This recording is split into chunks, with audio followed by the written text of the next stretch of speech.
Hello, must readers. I'm Erin Popelka. I curate must read fiction, a place for people who know that life is better with a novel in hand. And I am so delighted to be with Naomi Kim Eagleson, a writer and editor and poet here today. Hello, welcome. Hi, glad to be here. Yes, indeed. A little bit about Naomi Kim Eagleson. She is a writer, editor, and founder of the Artful Editor, a book editing company. She began her career as an assistant editor for a literary journal and then as a manuscript reviewer for a publishing company. She has a Master's of Fine Arts from the Iowa Writers Workshop, which I cannot wait to find out a little bit more about that, and has taught creative writing to students of all ages. Since launching The Artful Editor in 2010, she and her team have helped hundreds of authors polish and prepare their manuscripts for publication. Naomi is also a speaker and gives workshops and presentations on writing, editing, and publishing. She lives in Santa Monica, California with her husband and cat and owns more books than she can count. But I imagine counting them would be like a super fun task because then you would get to go through all these beautiful books that you have on your shelf. Right, all the books I haven't read yet that I keep taking with me from one house to the other. Indeed, I have that same problem that, I keep the ones that I have absolutely loved and will almost certainly reread. And then I have this stack of like to be read. And when I own them, like I'll get to them whenever because I own them. So I completely understand. Totally. Excellent. So let's start off and talk about The Artful Editor. Tell me about your work as founder of The Artful Editor. Sure. So, I have the Artful Editor is a company where we specialize in a range of editing services to help authors with their manuscripts. And we work with writers who are self-publishing, who are looking to get an agent, and also writers who have agents and they need a little more work done on their novel and they want some feedback. So, and we also coach. So we do a whole range from like critiques to copy editing to monthly book coaching. Fantastic. And we also help with like, query letters, book proposals, and, whatever it is that we can help with the to support a writer in their writing endeavors and their career. And it's great. I mean, I love it. Yes. And writing can certainly be a really lonely endeavor. You're alone with your story and your characters. And, certainly sometimes having an outside pair of eyes, even if it's not like a good or bad thing, like this is just confusing. I don't understand, like is worth its weight in gold. So that's, such a fantastic service. Yeah, because, writing is it's not easy. It's not easy to write a book. It takes time. And, most writers revise many, many times. And after a while, they just can't even see what the problems are anymore. They lose those fresh eyes. And that's where an editor can come in and provide that, that outside perspective, that fresh take and see the problems that you weren't aware of. So, and with the Artful Editor, we work as a team. Like when I was at the Manoa Journal, with that literary journal, there were about, anywhere from 5 to 7 of us, and we take turns editing the same manuscript. And so it was a collaborative process, and I learned so much from that, and I wanted to replicate that with the Artful Editor. So it's not just really one editor you get to work with, you get to work with multiple editors, and we all have a certain skill that we bring to the manuscript that we're working on. So, and it's also just fun to have colleagues, that we chat and catch up and, talk about writing. Some of us are writers as well, so we understand, what it's like to create our own work. Sure. And I imagine if writing can be a lonely business, editing can also be a lonely business. So fantastic to have that team working together. How do you pick the editors on your staff? So initially, when I was a solo editor, and then I got really busy, and I said, okay, I think I need a team at this point. So at first, I hired my friends because I had a lot of friends who were writers and who were also editors. So, but then as we got busier and busier, I ended up putting up an ad on the Editorial Freelancers Association, and I got a lot of responses. And then from there, I chose the editors that I thought were the most experienced, editors I actually just like too. Like, I want to hang out with these people. They're great. And professionals, they really know, they know what the publishing market is looking for. They know how to edit according to publishing standards and will, and have a real passion for what they're doing. So that's what, at least some of the things that I look for when I hire an editor. Yeah, what a great team. And Mm-hmm. so must-read fiction is largely readers, but I Yeah. know that there might be some readers out there who are also writers or working on their own writing. What Mm-hmm. advice do you have for writers? And I know that's a huge question. Yeah, I mean, I think by already watching like must-read fiction and reading a lot of fiction is probably one of the best things you could do as a writer is, read a lot and read widely, and most importantly, read as a writer. So like, you read a book, it's easy to read a book and just get enthralled and lost in the story. But I think writers sometimes need to just, go back to the book, read it again, but read it with a pen and study what it is the writer is doing. How are they opening the book? Why is this book, the beginning so compelling? How are they building their scene? How are they developing their characters? And I think when writers do that, they can learn so much from, about the craft. And even doing that to books that maybe they didn't like, like, what is wrong with this book? Why is this such a disaster? And I think, and learning what not to do. Yes, yes. So It's true, because it's actually almost harder to do that with the books that are truly fantastic, because they are so seamless and they work so well. And it's so hard not to be pulled into that incredibly compelling story that it actually is. I also do it. If I'm reading a book, there's very few books that I'll set down midway, mostly because if I find myself disengaged, I'm like, well, why am I disengaged? What would I have changed? Where did the momentum lose me? Where did these characters stop becoming compelling? And then I'll want to tinker and be like, oh, well, if I got my hands on this book, this is what I would do to make it better. Right, exactly. So yeah, so that would be one of the things. And I think the other thing is, I learned this from being an editor too, and I've learned this from the teachers I've had in writing, is that you have to be ruthless with your own writing. I mean, you can't be too attached to your writing. You have to see it as separate from yourself. Yes, it came out of you. Yes, it's very meaningful and there's a lot of emotion, but you have to find some way to distance yourself, because you're not going to see what the problems are. Because the reader that's out there that's going to pick up your book, if it's published one day, and hopefully it will be, is they're going to be ruthless. They paid money for your book. They want to be satisfied as readers. So I think as a writer, not that you necessarily want to write towards an audience, but you do want to look at the writing objectively and try to improve it, as much as you can, and not be too attached to sentences and characters and all that. Sure. And that's where the Artful Editor just plays such a fantastic role.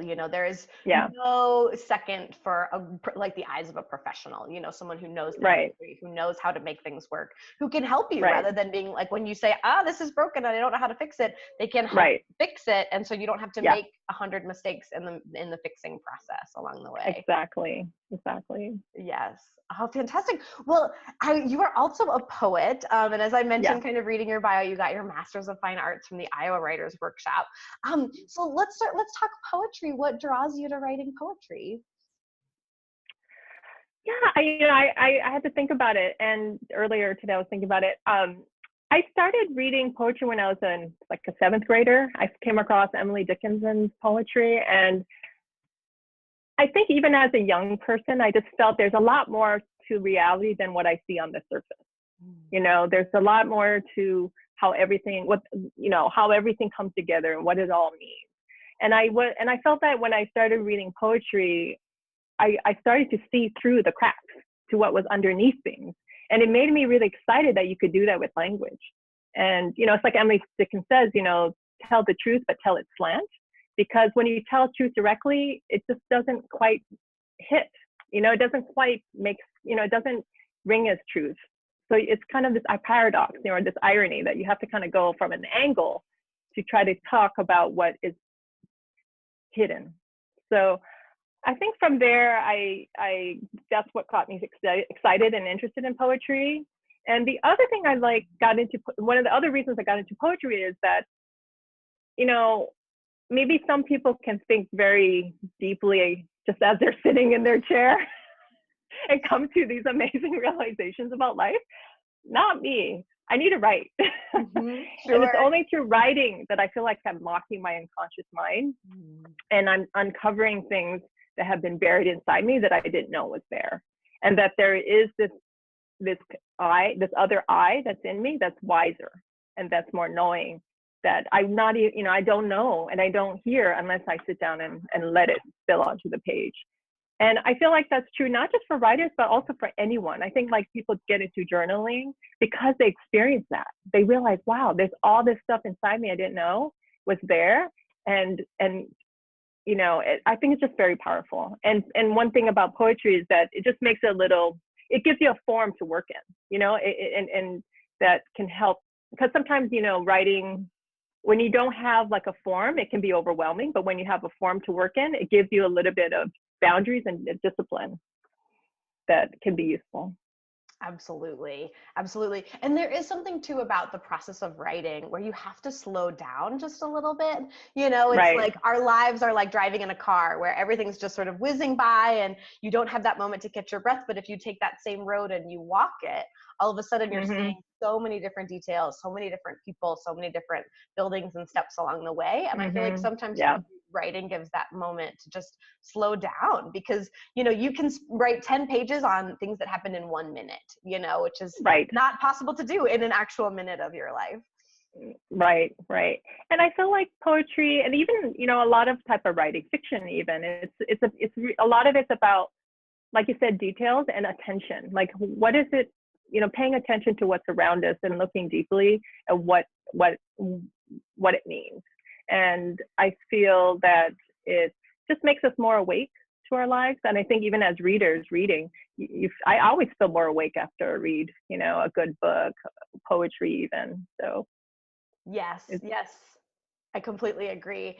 And so I'm going to move to a question actually from Mary, one of our must readers on okay. Facebook. And so you talked about, you know, kind of like really starting to be interested in poetry in 7th grade. Mm-hmm. And so how have you seen your poetry and writing change from your first effort? A lot, from imitation to finding a voice, which takes time. You know, I mean, I've had a lot of mentors who taught me, you know, who looked at my work. I mean, I remember having my one of my professors, the poet Faye Kicknosway. I remember giving her a poem that I'd written, and I got it back, and every single line was crossed off except one word. And you know what? And she wrote next to the word, Naomi, this is the only word that has a heartbeat in it. And I have never forgotten that, you know? So and she realized, she kept saying, Naomi, you're not going deep enough. You're not going deep enough. And so I feel like, you know, I've always remembered these words that she's told me over the, you know, from the courses I've taken with her. And I always ask myself that, you know, am I going deep enough? So I do feel my writing has gotten deeper, you know, it has, and it is, you know, I do try to make sure that when I'm writing has a heartbeat, you know, it's alive, it has that quality, or je ne sais quoi, you know, whatever you want to call it. And actually, I mean, I still do write poetry, but I've been moving more and more, or let's say I went from more kind of a poems with line breaks to writing prose poetry, and then realizing that a lot of the prose poetry I'm writing can also be categorized as lyric essay. So I've been moving more and more to kind of a hybrid type of writing that combines prose and poetry, because I love prose almost as much as I love poetry. Yeah. And there's a resurgence or interest in lyric essay lately. That's exciting, because there's a lot of books out there that I can, you know, pick up and read. And so, yeah, so that's how my work is evolving. It's gone from like these like more private, individual, you know, lineated poems to these more expansive lyric essay type hybrid writing. And I find that I can go a lot farther into my reflections using this form. Sure. And I just love that phrase, like the searching for the heartbeat, because really great writing does have that. It has this life force that as readers, we're privileged to be invited into. And like, it's that beautiful relationship where you can feel it, and you can definitely feel it when it's not there too. Yes. Yes. For sure. Yes. And so you talked about having great mentors, and I would love to hear a little bit more about your time at the Iowa Writers Workshop, which is arguably one of the best creative writing programs in the country. So tell me more about that experience.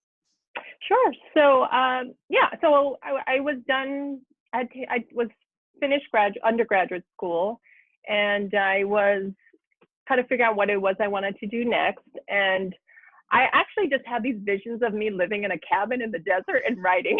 That's really what I saw myself. I wasn't actually interested.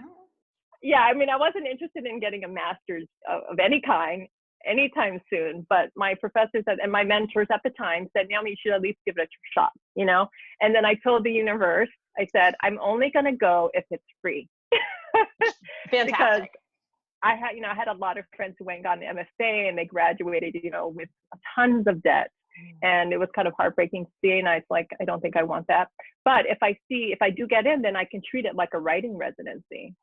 So when I applied to Iowa, I got what I wanted and it was really exciting. So when I went, I treated it like that. I'm here to be a writer. I'm with all these other writers who are all serious about language. And I'm going to just learn as much as I can while I'm here. And spend, as much time on my own writing as well. So yeah, it's a really great program because it attracts also a lot of writers from all over the world who come and do, teach classes, give readings. And I was exposed to a lot of writers I wouldn't have otherwise known about. So I felt that expanded my literary education. And so I think, it's a program like that, or getting an MFA of any kind can be worthwhile if that's what you need as a writer. Yeah, absolutely. Are there lessons that have remained with you over the years? You mean from the program, like after? Yeah. Mm-hmm. Yeah, sure. Probably that actually you don't really need an MFA.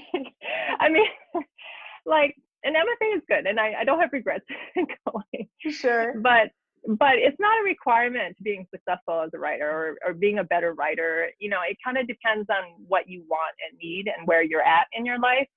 It's a time to take a break from a full-time job and kind of your regular day-to-day sort of life that you live, and just be able to focus on yourself and your writing. But there's so many ways now to, like, especially with the internet, to like learn and access amazing people who can mentor you as a writer. So I just don't think it needs to necessarily have to be an MFA program. It could be, just being in a writing group that you created. It could be a coach that you hire. It could be an online class that you're taking, and you can get that education experience. The benefit of an MFA program is if you want to teach one day, or you want to have kind of a shortcut to maybe getting an agent, because especially at Iowa, a lot of agents came by and they were hunting for new writers to represent. So, I think quite a few writers graduated with agents and book deals, which is pretty amazing. Yeah. Because it's hard. It's hard to get an agent outside of that. Yes, absolutely. And that definitely is kind of a reversal of the usual one, where writers are desperately like, please, maybe I'll get an agent, so to have agents walking around being like, hey, that's definitely a switch. Yeah. Yes. Oh, fantastic. And so you talked about having more books on your bookshelf than you could count. So I would love to kind of close out and just hear a little bit more about some of your favorite authors or poets. Sure.